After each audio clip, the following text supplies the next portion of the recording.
Greetings, friends.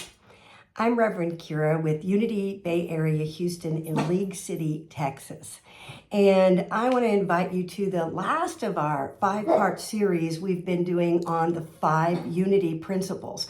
What are these universal laws that apply across all spiritual contexts that give us a basis for how we live our lives?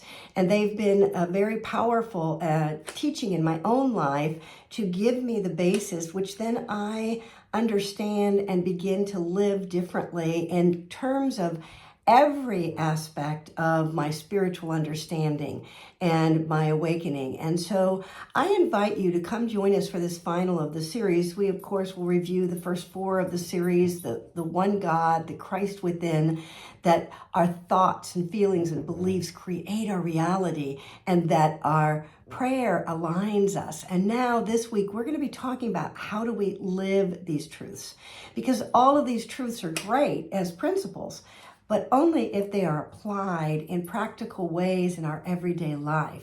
How do I live from this awareness and begin to transform how I perceive all of creation, myself, all of life, and therefore how I interact, what kind of inspired action do I take in the world? So we're going to talk about this because it's an important time. We're all looking at what is mine to do at this time in this world, and to be able to do that from a place that is very deeply centered, that is aware and conscious within ourselves of how we're living out the principles that govern the universal laws of creation, the principles that give us an abiding trust and faith in something greater that is happening here.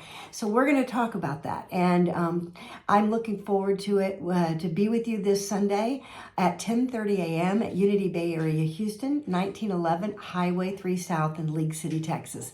We certainly invite you, if you cannot join us in person, to join us online. We're on our Facebook live streaming at Unity Bay Area Houston or our YouTube channel. I also want to invite you, if you're part of our family and community that wants to acknowledge the beloved Sandra Stanley, her memorial service, her celebration of life will be at 3 p.m. on Saturday, and we'll look forward to celebrating her as well. Whatever you're up to at these times, let the joy of your soul guide you through every experience to keep a deep, abiding peace. We are talking about a major alignment in the stars, where you can see 8 planets and stars aligned. 8 planets, I think, aligned this Friday night. And one of the things I know is that we're all looking at, what am I aligned to? Am I aligned to these principles? Am I aligned to truth in myself? What is truth? And we are getting an opportunity to realign ourselves to be the highest, greatest expression that we can have in this world. And then that way we make an incredible difference by how we're vibrating. Have a blessed week. We'll see you Sunday.